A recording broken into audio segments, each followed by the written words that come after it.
Welcome to Crime Beat. I'm Anthony Robart.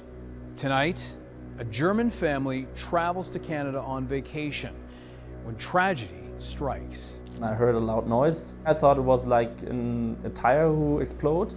I saw my dad just like hanging and bleeding hard. It happened in a split second, and then it was chaos. I was like making 2 steps, stumble, fall down crying. It was kind of a 1 in a million shot. We got nothing.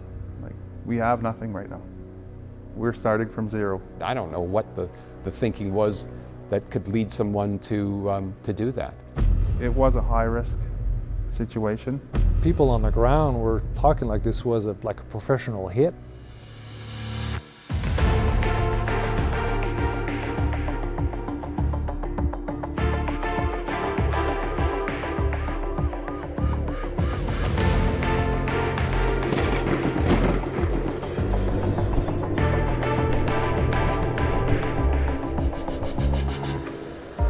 Here now is Nancy Hixt with Against All Odds. The splendor of the Rocky Mountains attracts millions of visitors every year from all over the world.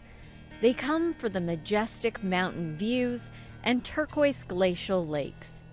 The first time my dad came to Canada was in the 70s, late 70s. He went here with his best friend back then. From that moment on, the mountains kept calling Horst Stuen. It never crossed his mind that during a return trip decades later, tragedy would strike.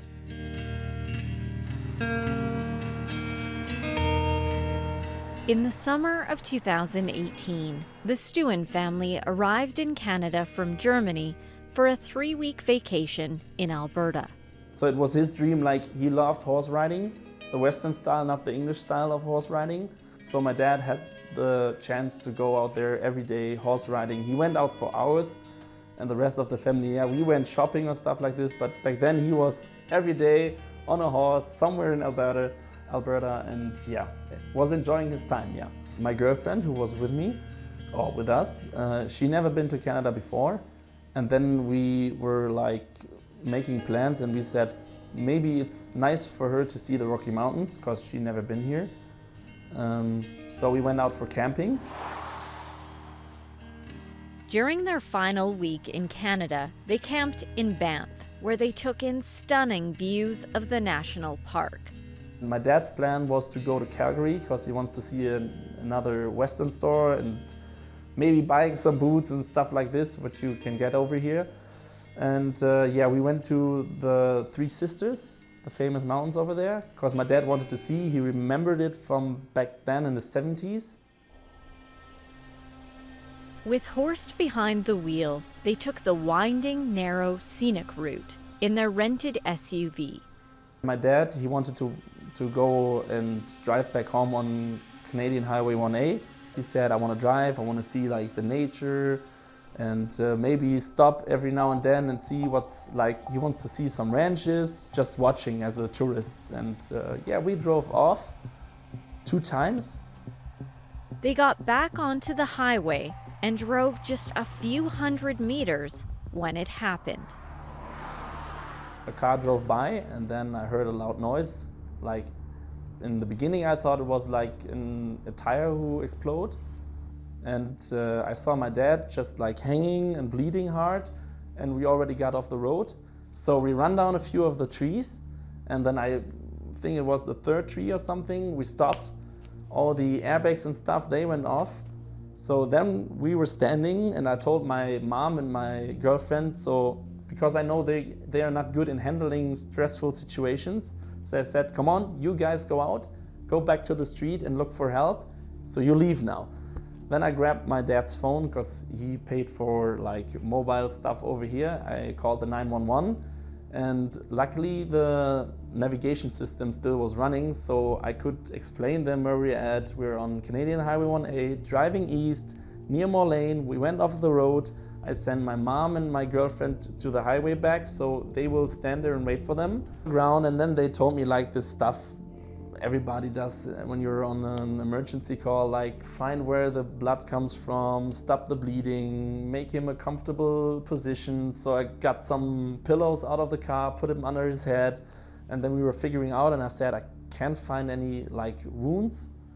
Only at his head, there's a small one, but it's already like it was closed again. After a while, the first police officer came, so that was where my job was ending at that point. And then my mom was standing behind her and she was screaming like, we got shot. And then I came up from my knees, looked at the driver's side's window, and I saw like, you know, how it looks like when the glass is crashed from gunfire. So it's like crashed in circles from that little hole. And I was like, what the hell has happened to us?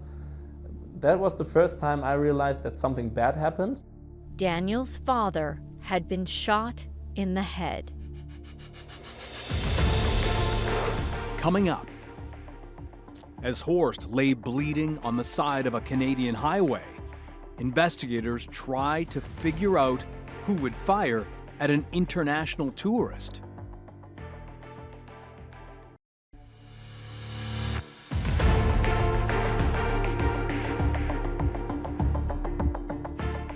Welcome back to Crime Beat. A family vacationing in Canada is hit in a drive-by shooting. We now return to Nancy Hixt with Against All Odds. In a foreign country, in the rural area on the edge of the Rocky Mountains, Horst Stuen was struck in the head by a bullet, and now he was fighting for his life. You could hear like the sirens of the cars, and up till then I didn't know what happened, because I know we got shot and you hear the sirens, but you don't know what will happen. Like, is it a terroristic act? Is the guy shooting more people? Will they help over there first and don't come over to us? So it was kind of like a helpless situation. They put us in the back seat of the police cars and they have cameras and stuff inside. So they start interviewing what happened and where did you go first and what did you do in the morning and all those things they ask. Yeah, that was happening then, and they got my dad into the ambulance car. They were asking us, and did you went into a fight or stuff like this? We said, no, we just went on the road and somebody drove by and my dad got shot. So we have no answer for that. And then I got into the ambulance and they said, can you talk to your dad? Can you find out if he's talking German? But because the people who were in the ambulance weren't German. So they asked me to translate and stuff. And they asked me if I do understand any words. I said, no, this is either German than English. It's nothing. I don't understand what he's saying. And they said, yeah, look at this. And then they showed me the position. He said he got shot in the head, so he lost his speech, and up to now we don't know what will happen, but we're fighting for his life. So I went off the ambulance car and my mom was standing right in front of me and asking what has happened, and I said, everything's fine, Mom, you don't need to worry, he will be back again soon.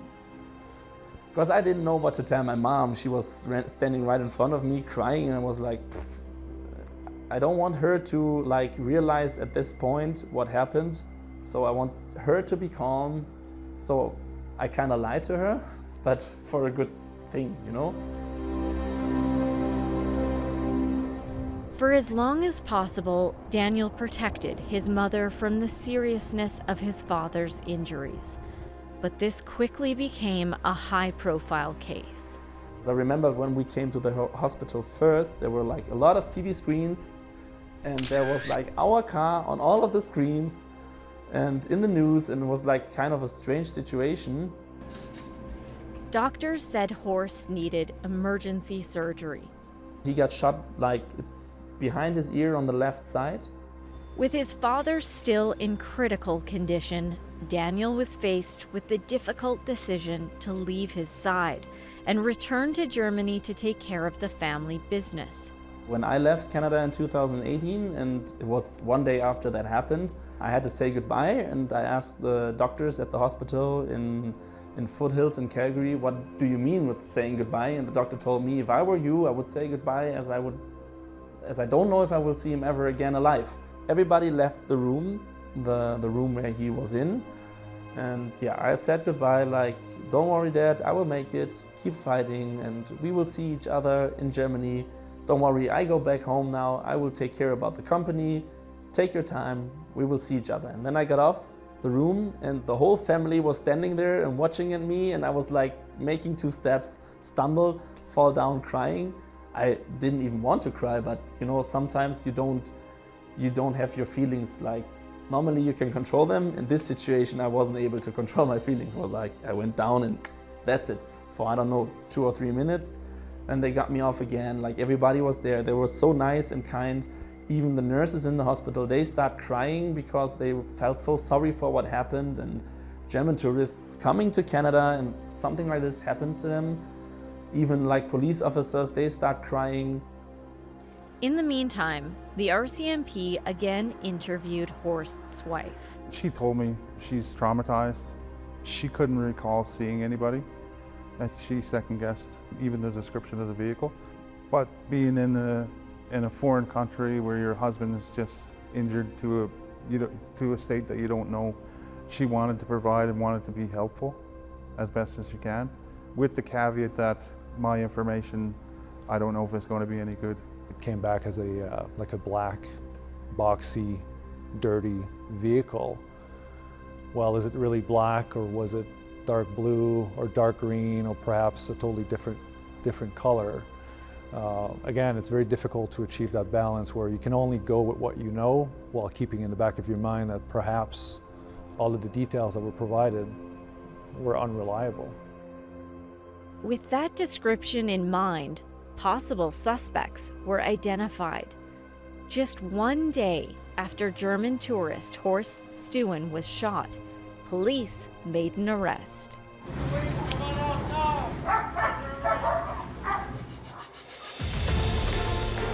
Coming up, what could have led up to the shooting of a tourist? Police work to uncover the motive.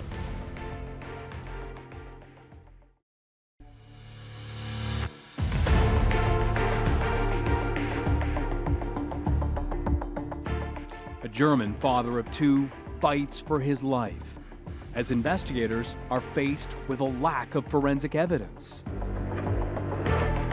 We now return to Nancy Hixt with Against All Odds.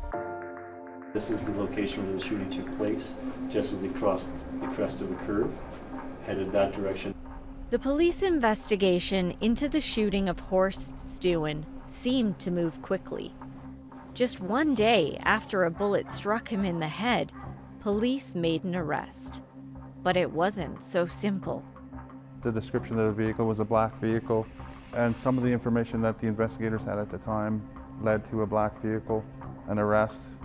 And some of those people were involved in other crimes, but not involved with the shooting incident. So over the course of several days, they were cleared of the shooting incident. The investigation was back to square one. The problem was the shooting happened in a remote location.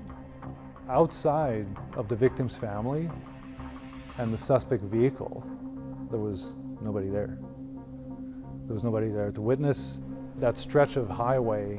There's no stores, there's really no residences close by that we can get video surveillance. It happened so quick in a stretch of highway where when we sent teams of investigators twice that are specialized in the recovery of evidence and searches, that there was nothing. And there was no real crime scene. The only evidence of a bullet that we had came from the driver's side window. So the bullet went through the window and went into the victim's head. So from the window itself, we liaised with our forensic lab. It wasn't useful to us. They weren't able to tell us what sort of caliber, what sort of firearm was used. The bullet fragments that were into the victim's head, that was challenging because they wouldn't operate on him in Canada because it was too risky. So we had no fragments to look at. We had no gun to look at. So it was a challenging environment. We had no idea. Investigators needed to figure out the motive. The first one was, maybe there's something that we don't know about this family in Germany, because we had nothing about them on our system. We had no idea who they were. So the first thought was perhaps there's something about this family that followed them to Canada. So we got in touch with our liaison officer in Germany to liaise with the local authorities and do all the checks about this family and who they were, and we were able to rule that out pretty quickly. This is a family that had no police involvement whatsoever, and there was no reason to believe that anything that would have happened in Germany would have followed them in Canada. Next, police retraced the family's steps during their time in Canada. Perhaps something happened during their trip, during their travels, you know, that same morning or the day before, that they got followed, maybe an altercation at the campground. Perhaps they had an altercation at the gas station, that somebody didn't react well to it and decided to follow them, and it just escalated from there. So we had an investigative team that was assigned to just tracking their whereabouts for the past few days, trying to track down where they were, who they were with, get as much video as we could to track where they were and what they were doing. And after a certain amount of time, we were able to rule that out as well. Once again, investigators were back to square one. The only theory that we had left is that it was a case of mistaken identity. We had nothing else to go on. And the issue with the mistaken identity is that, like, where do you start? Like, what do you go after? The primary, JP and myself walked the highway where the incident happened. And I remember looking at JP and saying, we got nothing. Like, we have nothing right now. We're starting from zero. We were preparing for a long process. We were preparing potentially for an undercover operation involving undercover operators to target select certain individuals. Yeah, it was information that investigators on the ground were able to generate. But the issue that we had with it is that we couldn't corroborate it. So the next reasonable step to take was, obviously we don't have enough for an arrest, but we do have enough to go and speak to these individuals and find out their whereabouts, trying to eliminate them from the investigations by corroborating their alibi. Good evening, thanks for joining us. We begin tonight with a story that has captured international headlines. A tourist from Germany shot while traveling west of Calgary. Well, tonight, police say they now believe at least 2 people were involved in the shooting. Here's Nancy Hicks. For 2 weeks, police have tried to solve the shooting of a German tourist, but so far no charges have been laid, and police still aren't sure what it was all over. We haven't unearthed anything in the investigation that suggests there was a conflict that took place leading up to the shooting.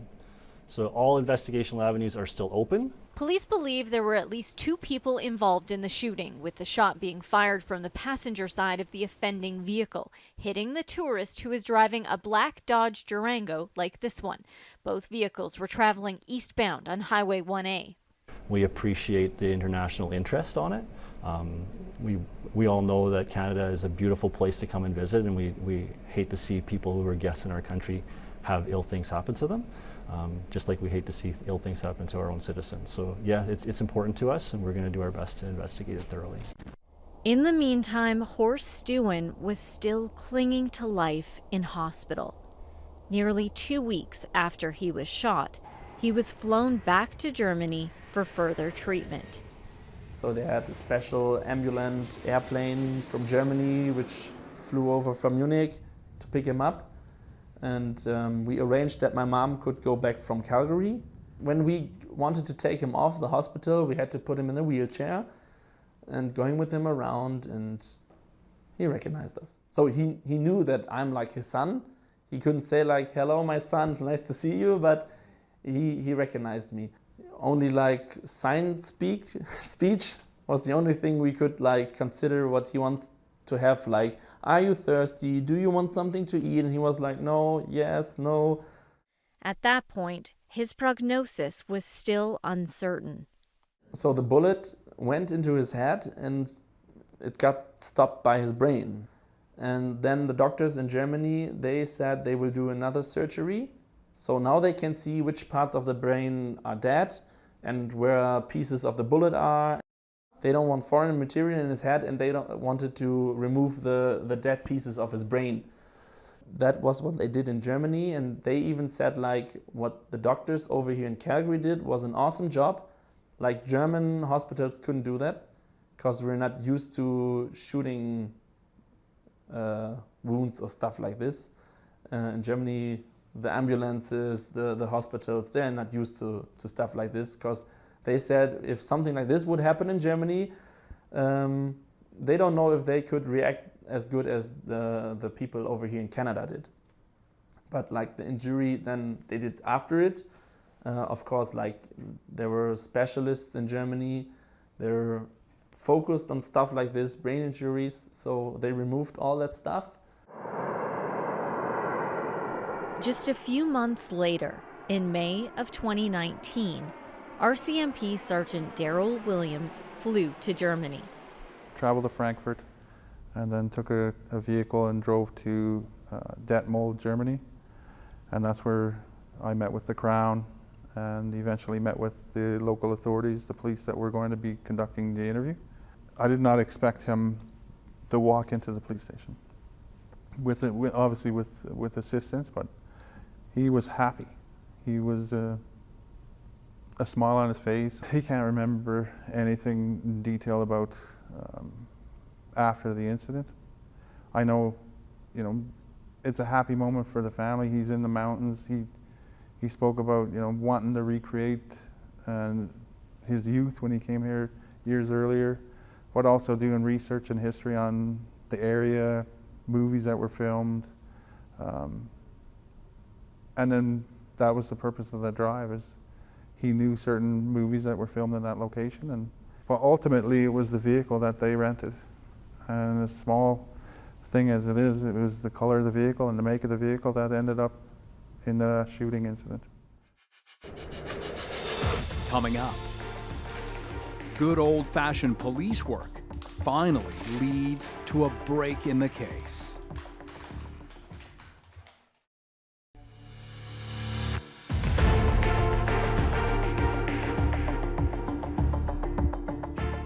Welcome back. Investigators zero in on their prime suspect and the shocking motive behind the shooting. We now return to Nancy Hixt with Against All Odds. Then, a break in the case. Following weeks of investigators knocking on doors in rural Alberta, police were given a name of someone believed to be in the offending car when the shooting happened. The passenger in the vehicle had a warrant for their arrest that we could act on. So that's an opportunity for us to lawfully arrest that person. And that person had to be held for a bail hearing. So it was an opportunity for us to interview that person. That's where the case starting to unfold. I can tell you, because I've watched the interview and I watched the recording, you could tell how remorseful that person was, and it was a difficult interview. It was difficult, it was challenging for the interviewers to gain the trust and the cooperation of that person, but it was also difficult for that person to tell the truth about what happened. That's also when police learned the suspect vehicle was red, not black. We expected, this was traumatic. There could be a discrepancy between the witness account and what it actually is, but it ended up being completely different. The front passenger also identified other suspects to interview. The driver of the vehicle, we arrested him, and they agreed to cooperate with us. So not only they told us what happened, who was there, and why, but they also agreed to take us to the firearm that had been used. We had no idea what type of weapon had been used. This was a major development in the case. Investigators had the name of the suspected shooter and a witness willing to help police recover the gun. The biggest concern for us is making sure everybody's safe, members are going to be safe, everybody gets to go home at night, and also the people that we're dealing with, that, you know, if we are going to be arresting or engaging, that they're safe as well, because at the time we had an unknown offender with a firearm that was still active. We didn't have a firearm, so in a discreet way we had unmarked vehicles, but I wouldn't be comfortable with just sending people out to go recover a weapon, not knowing if it was going to be an ambush at the back end or what we were dealing with. So we did follow that vehicle. We had 3 members that were armed, and it was only at that stage that we were told the shooter is walking. He was actually walking on the road and was taking an adjacent turn from where we just passed. And so I was driving, JP was my passenger, and I had Walter, another member, was in the back. And we turned around, and as I turned around, I caught a glimpse of the subject getting into a passenger side of a minivan. Police said it all unfolded very quickly. Not expected at all. We weren't ready for that. And it just goes to show to expect the unexpected. Be ready to act. So it wasn't an investigation where we were going to slow play and then control and make efforts at another point after we deal with this individual. We still had the person who could potentially have a weapon on him and not knowing what was going to happen. It was a high-risk situation. The individual was taken down at gunpoint. The person accused of shooting German tourist Horst Stuen was a teenager. It's vivid in my mind in terms of what happened, but the biggest thing for me is it was just a boy. He was just a child. And when he came out of the van, it was apparent he was a small stature, and you know, for being 16, for me he looked like a child, and it was almost to the point where you second guess. I have my gun out on a person who, you know, he's prone and out on the ground, but I couldn't fathom, you know, having to engage if he did pull a gun out, and luckily he didn't.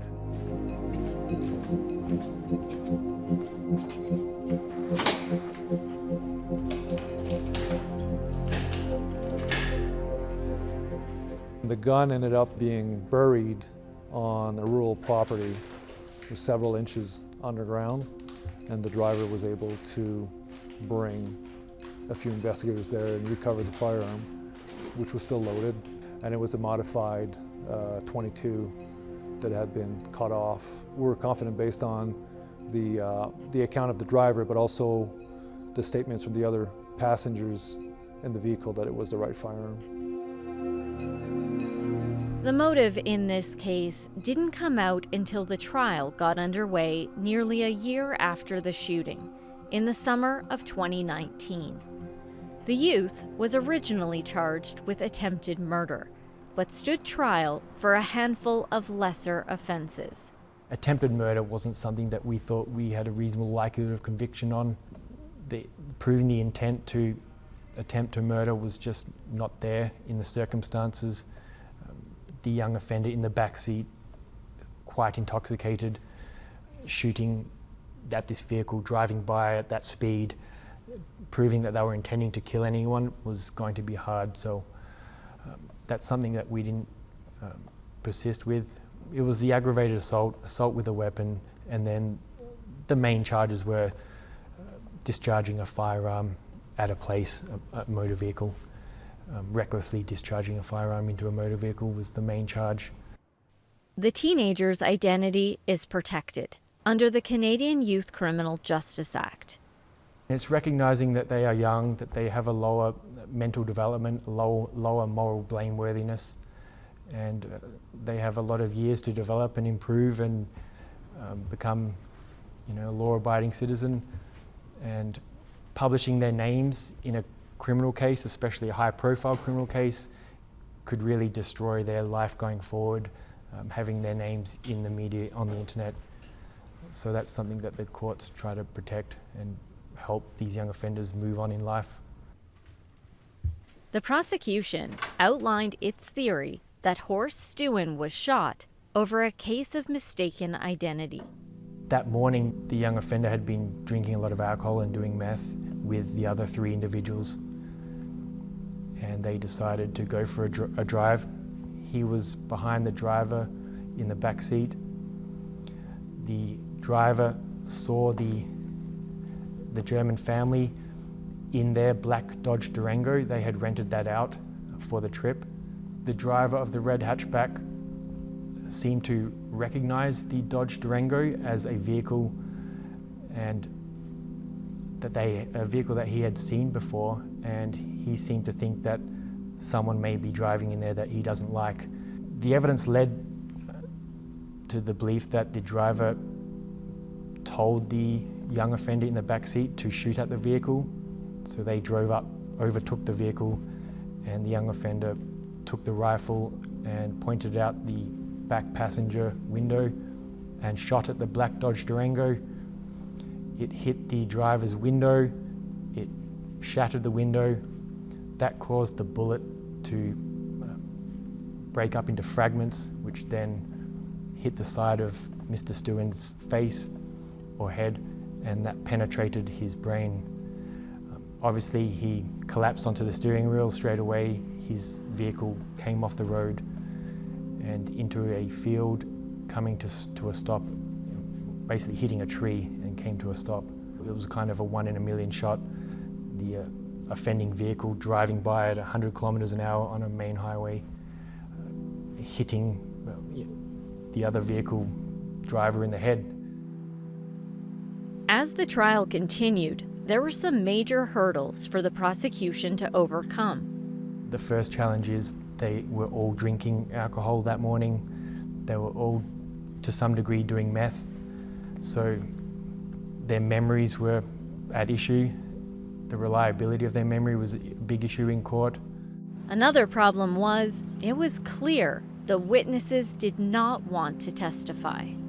They were all friends in the vehicle, so I'm sure in the backs of their minds at trial they're thinking, I don't want to be a rat. The reluctance of one of the key Crown witnesses who was sitting in the back of the vehicle, the back seat, she had the best view of what happened because the offender reached across her to shoot out the window, and she was probably the least intoxicated as well. So she had the best memory, she had the best vantage point, but she was the most reluctant at trial in terms of wanting to tell the Crown and the court what happened, to answer questions. She blatantly told the court that she wants to leave and she doesn't want to answer any more questions, and she almost had 1 foot off the stand to leave, and it took some convincing to get her to stay. Court heard these witnesses changed their stories several times. They were easily persuaded by defense to agree with what defense was putting to them. So again, 2 of the witnesses would say to the Crown and the court one thing, and then when defense cross-examined them, they would backtrack completely and do a 180 and say, no, maybe I didn't see him hold the gun or the rifle. And maybe I can't remember anything at all. And that was a big 180. So on 2 occasions, the Crown had to then re-examine the witness and ask them, why have you said 2 different things to the Crown and defense? Which one's the truth? And both of them said, no, what I told the Crown is the truth. The defense just kept asking the same questions, and I felt pressured just to agree with them, and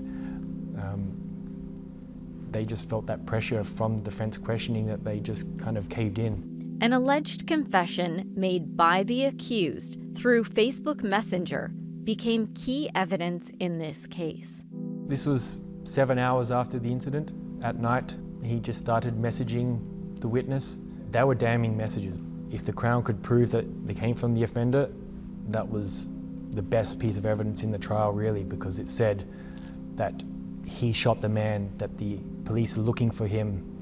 He posted news articles of the investigation and said, they're looking for me.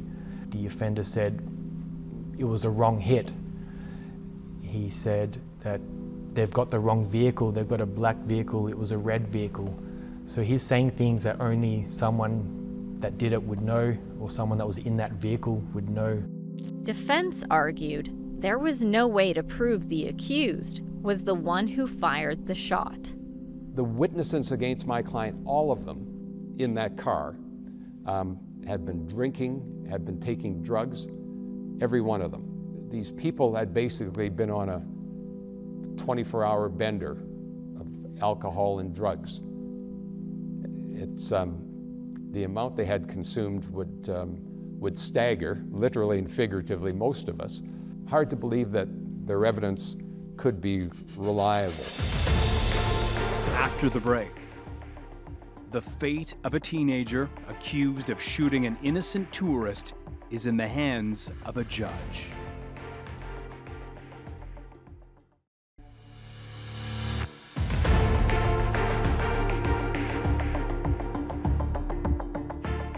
As the trial continues, court hears insights on the tragic life of the teenager accused of shooting an innocent man.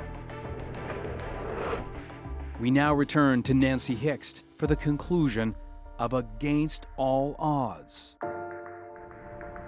Nearly a year after the German tourist was randomly shot, the fate of the teenager accused of the crime was in the hands of the judge. And so the judge wrote a very thorough decision. Even on the witnesses' evidence alone, he would convict, and then he also had the Facebook messages, separate piece of evidence that corroborates to make the case even stronger. So in the end, it was a very strong case.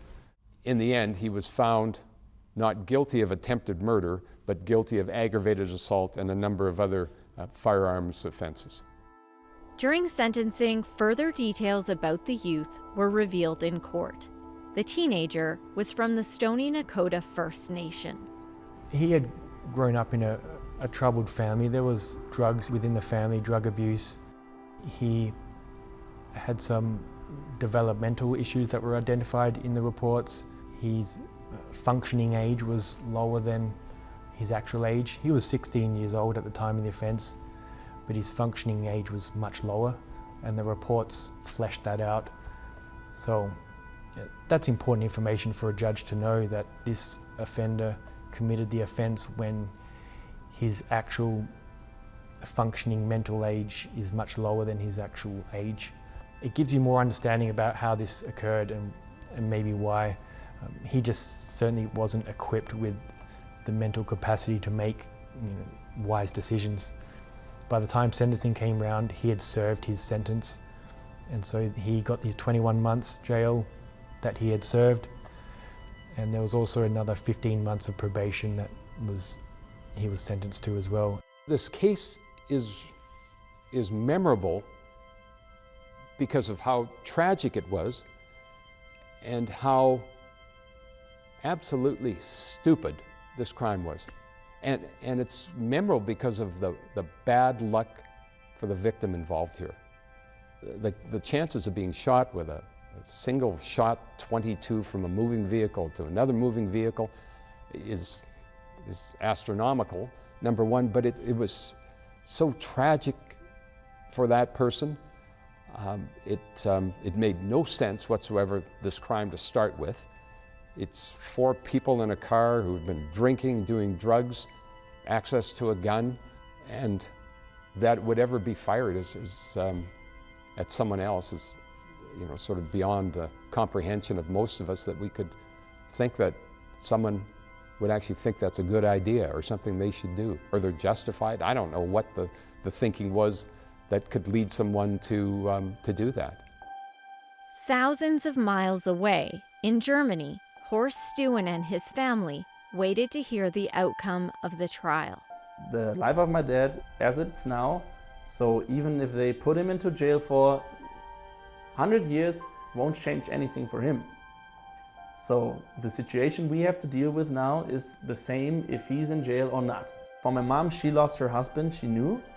And like my dad, he lost his life, he knew. And like going on holidays, like they loved to go on the North Sea side to, like, we have some islands over there where you can make like vacation. They love to bike riding. My dad isn't able to like riding a bike anymore, so my mom and dad, they go there now, and like my mom is going on her own and my dad stays at home because he can't ride a bike. So like their life changed the most. But his recovery is astonishing. 4 years after being shot, Horst returned to Canada. Learning to move, to speak, to eat, changing his clothes on his own and stuff like this, because in the beginning he wasn't able to shower on his own, he wasn't able to change his clothes, he wasn't able to drink, to whatever. Everything was like gone from that moment. Like he wasn't able to speak English, and even his German is like, if you know him, you can figure out what he wants, but for a normal person who's able to speak German and English, like do a normal translation, it wasn't that easy. He lost use of his right side. Through hard work and physical therapy, he learned to walk again. But there are still challenges. There are some times where he's like frustrated, where he's sad, where he's mad, where he's angry. Of course there is. But 1.5 weeks we spent now in Canada, he came down so much and like enjoying his time. He wasn't like mad or something for like days, and he's eating way better, he's smiling a lot more, he's laughing, he's enjoying his time over here. He trained his signature for, I don't know, he made like millions of signatures at home, so he wants his old signature back, so he trained with his left hand. He's very stubborn and motivated, and that's why he's still sitting here. At least the German doctors and the Canadian doctors said if he wasn't in that good condition as he was, because he was always very sporty, very muscular and stuff, and if he wasn't in that condition, he wouldn't make it alive. In the summer of 2022, I was able to interview Horst through translation by his son. Ich denke, viel hatte ich nicht gesehen. So he said he doesn't remember anything, and for him it's a good thing that he doesn't remember the details of what happened and how he got out of the car and how he got into the helicopter and stuff like this. He's happy that he doesn't know it. Bei mir ist eine Hölle, bei mir. The day that happened to him, it felt like hell, or from that point on it was like hell for him, and he couldn't even hardly remember who was there at the hospital and stuff like this. At first he just wanted to talk again, because I remember back then he was like, the hardest part is you cannot talk, you know? You want something or you want to tell something, you cannot talk, and that's what was his biggest aim, to talk again. And he said he was thinking he can do it, he will make it, and that's what kept him up. And he remembers that he was talking to his family, especially me, and I told him that if somebody can do it, you will do it, and that's what like was his kind of motivation. So viele Leute. Because he said when he had those rehabs and went to hospitals and stuff like this, he had the chance to meet a lot of people who had strokes and quite similar things that happened to him. And he said a lot of them were like, they give up and they're like dealing with their life like it is, like I can't move anymore, I can't talk anymore, it is like it is now, so that's it, I'm done. And he's like, they should do something and keep themselves up and do some sports. He's going to the forest, which is right behind his house in Germany, and walks lots of kilometers and doing some sport and stuff, which keeps him up. And he couldn't have been like this today if he didn't do that.